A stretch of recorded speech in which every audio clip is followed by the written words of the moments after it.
Hi there, beautiful soul. Welcome back into my room. Today I want to unpack something really important that's often overlooked when people are on their transformational journey and they are trying to be the best version of themselves. Today I want to talk about self-love. And self-love, where that sits in our body, is in our solar plexus area, which is here, right? The solar plexus is the center for our self-power, how we show up amongst our friends and in our community, the center for self-esteem and all the rest.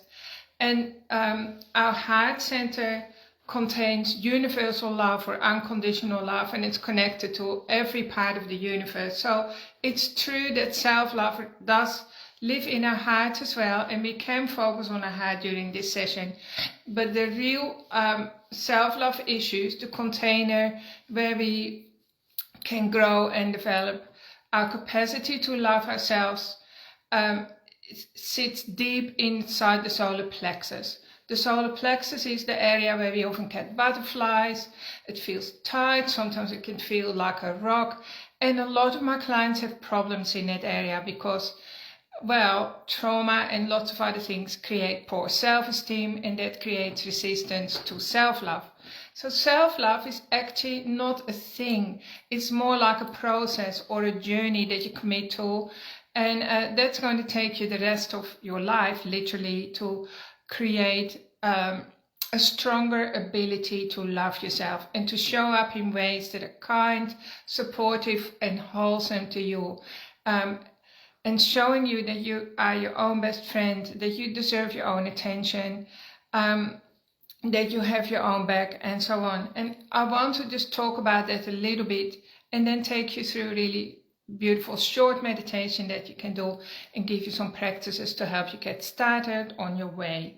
So my name is Grada Robertson.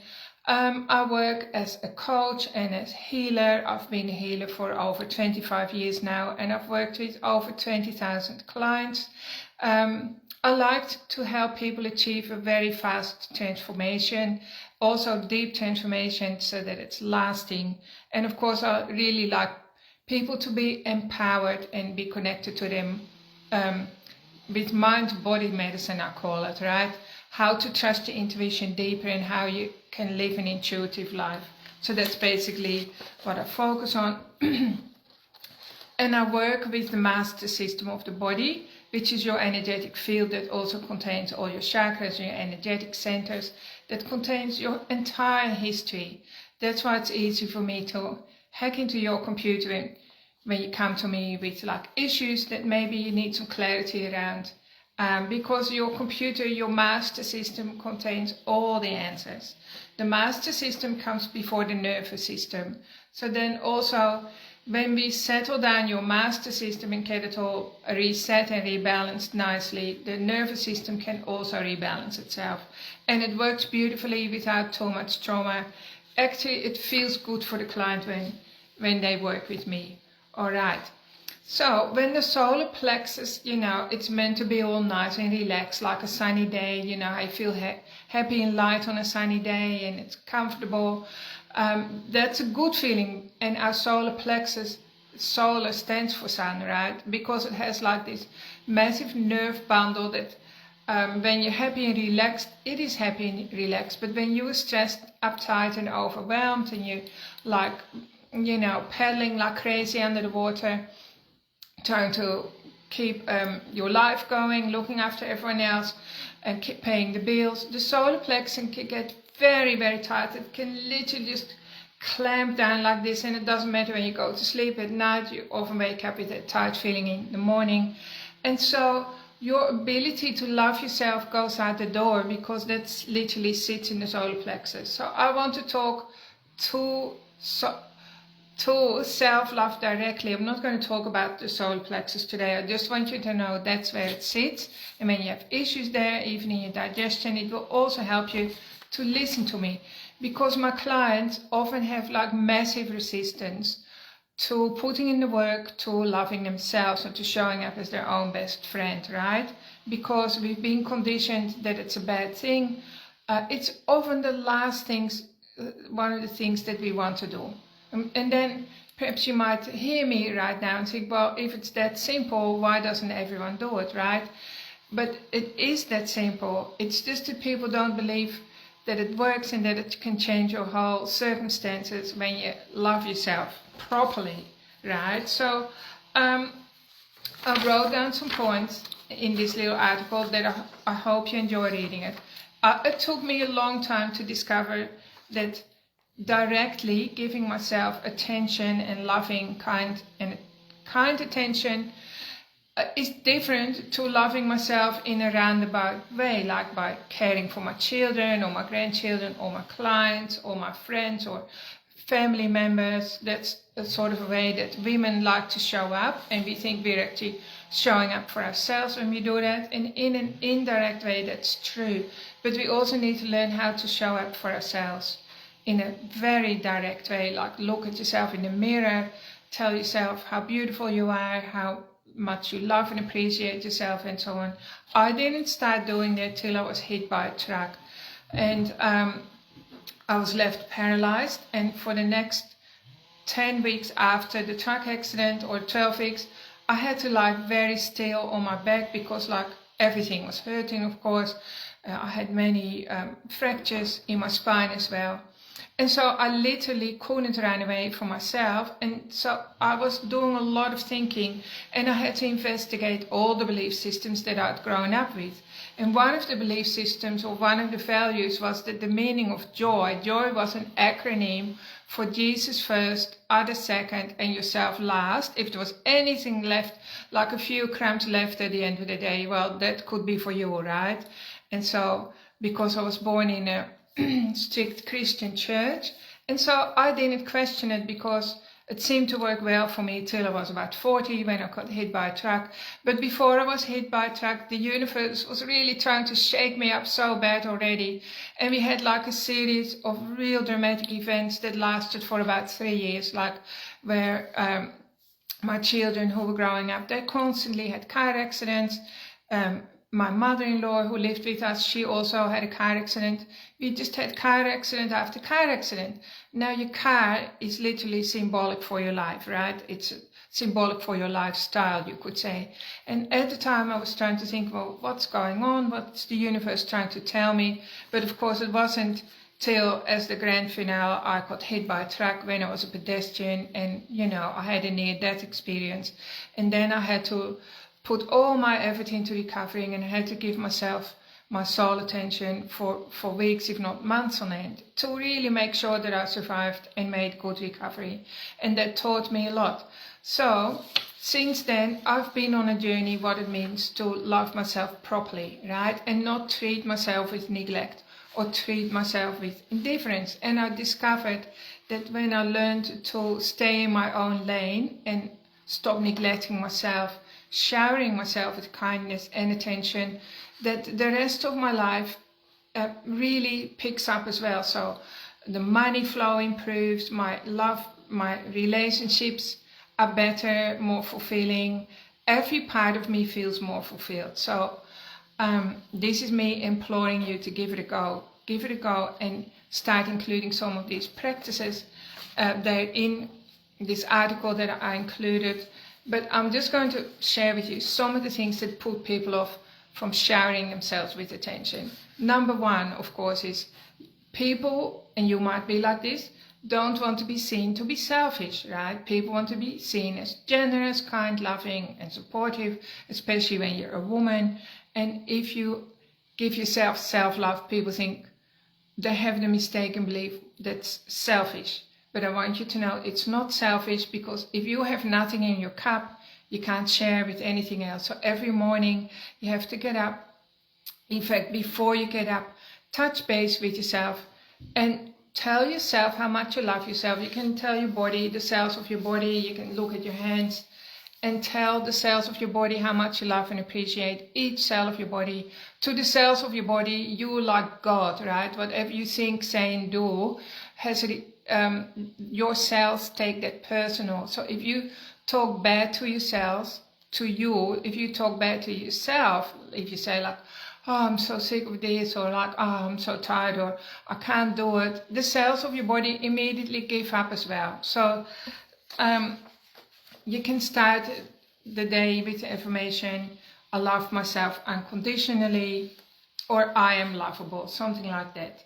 Perfectionism is another really strong resistance. People stop loving themselves, or they don't want to cultivate self-love because they say, well, first I want to lose 30 kilos, or first I want to get a degree, or let me get a job first, or let me get, once I have a baby, I'll be more lovable, or this and that. And we constantly push it ahead out into the future, right?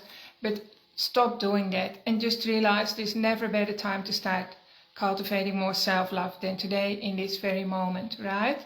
And so you can remind yourself, I am worthy of self-love right now. I am worthy of unconditional love right now. Every human being that I've ever worked with has deep unworthiness issues. Unworthiness just means I don't believe I deserve this or that, like I'm not good enough, right? So negative self-talk is also absolutely relentless. We know that. Everyone gives themselves about 60,000 negative messages a day. So when you just cut through those messages, you say to yourself, I love myself, or I'm willing to love myself, or I commit to loving myself unconditionally. That is cutting through those grooves of like relentless negative criticism that you give yourself all day long, because that was programmed into us. So you are free to install a new program, which is loving yourself unconditionally. And then unresolved trauma, that's point 4 on my list. That's a really, really big one. If you know you have trauma in your body and you haven't looked at it and you haven't resolved it, please do come and book in a session with me, and I can help you resolve many of your traumatic issues very quickly with energy work. All right, so we can go straight to the master system, release the trauma, and then immediately you feel lighter, you feel a shift, you feel maybe warmth or tingling, and you know that some of that stuff is gone. And once it's gone, it's easier for you to love yourself. The bottom line is that underneath all your conditioning, your trauma, your programming, your belief systems, and your wounds, you are unconditional love already, right? That is the stuff you are made of. That's the stuff the universe is made of.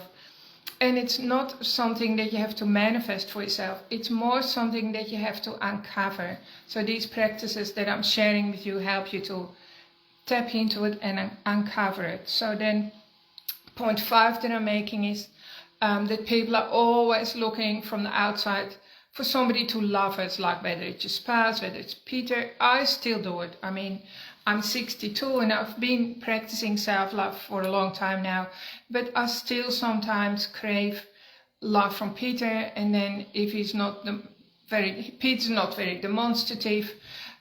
He's very solid though, but he is not like a person that gives me compliments, or our love language is different, I should say. So then I catch myself, but I don't beat myself up. I just catch myself and think, okay, I'm doing it again. What I'm craving for Peter from him, I can give it to myself, right? I know full well anyway that Peter loves me. That's not an issue. But sometimes this is what we do. We put other people where we need to give ourselves what we crave the most, because we're totally capable of it. And then, of course, there's fear of rejection. That's a huge one. All humans fear rejection. And of course, it comes from our childhood, because, you know, if our parents or primary caretakers rejected us when we were a baby, that could have meant that we died, because our lives depended on it, because we were entirely helpless, right? So the fear of rejection goes really, really deep. And so we don't want to be seen loving ourselves, right? Do we? But actually, while we are rejecting ourselves when we're doing that process. So imagine, anyway, I was going to use an example. The way we often treat ourselves is like neglect. We're rushing, we're pushing through, we're not kind to ourselves, we criticize ourselves. Other people come along, we get distracted, we get out of our lane, we don't know how to get back in our lane. And so before you know it, it's the end of the day and all your energy is gone, and there might be a few little crumbs left for yourself. So that's got to change, and we have to become very, very intentional and deliberate that we give ourselves high quality energy and attention. And when we do that, it's like it's the key to a miraculous life that not many people have discovered, because actually there are not many people who walk the talk, right? So I have written a few little things you can do every day as a tiny little routine. You just slot it in your day, and trust me, it's going to make all the difference. It might have been the one ingredient that's missing in your menu of life, right? And it's made your life a bit tasteless or bland, or you're traveling on autopilot, you're missing out on fulfillment, and your joy meter has gone down. Just give my little routine a go. So just follow the steps that I've put in the article. But for now, I want to take you through a super quick meditation tune-up that you can do. And so first of all, I'm going to ask you to do this thing with me. So this is like a brain gym move, right? So you twist your hands over each other, you roll them inward, and you rest your hands on your heart. Now, if this is too difficult for you, you can simply fold your arms. That will do the same thing. But in this case, maybe just rest your hands on your heart then. But I'm going to go like this. When you fold your hands over like this and you roll them over, what happens is your right and left brain start working together. So our two brain hemispheres are over not talking to each other. That creates like glitches in the computer, you being the computer, right? Or shorts in the circuit, you could say. Whereas when you fold your hands like this, the right and left brain hemispheres start talking to each other. They start communicating to each other in a loving way, and you're able to see the big picture. And this effect is amplified by you resting your hands on your chest or your heart center. So you're literally also activating and opening your heart center, which releases like loving hormones in your body immediately. Like you feel a shift in your body. Now you become your own healer. So just try this and sit like this if you can. If you can't, just go like that. You will still release a lot of feel-good hormones in your body straight away. And not only that, that effect will last for the next 6 hours, okay? So now you just close your eyes gently. So I'm going to invite you to close your eyes and feel your body soften. Just focus on softness, kindness, relaxation, safety, rest, feeling restful. And just allow yourself to relax and drop everything. Feel a sort of a dropping feeling, a dropping of tension. And just allow your body to take a nice cleansing breath in and out. And when you're on the out breath, you relax even deeper, like you relax 10 times more. And just make sure you also include your solar plexus. The solar plexus, which is your container for self-love. Just allow it to open and stretch so more self-love can flow into your body. And as you inhale, you can say the words or hear the words, I am returning to me. I return to myself. I return to me. I am returning to me. And just feel how beautiful that feels. It feels like you're dropping in already. Changing your chemistry, your internal pharmacy, allowing for self-love to bubble up. And as you breathe out, you let go of all the stresses. Other people's business, just let it go and just come back into your own lane. I return to me. I return to myself. And then you can step it up and start saying, I love myself unconditionally. If that's too hard, you just say, I love myself. Inhale, I love myself. Exhale, I love myself. Inhale, I love myself unconditionally. Exhale, I love myself unconditionally. You can also add a few more ingredients, like inhale, I love and appreciate myself. Exhale, I love and appreciate my body. Inhale, I love and respect myself.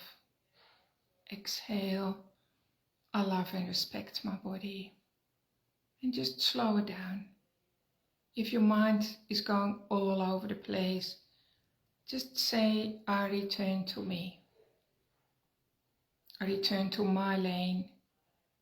I return to myself.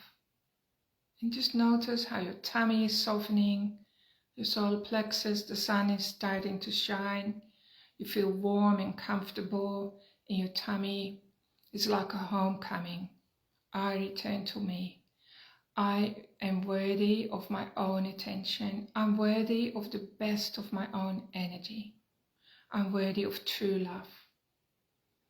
I am worthy of love. I am lovable. I am perfect just the way I am. I am perfectly good enough. Nothing needs to change. Everything is in order. And you just keep repeating self-affirming sentences like that your body hears and listens, and that's how you tune yourself up to self-love.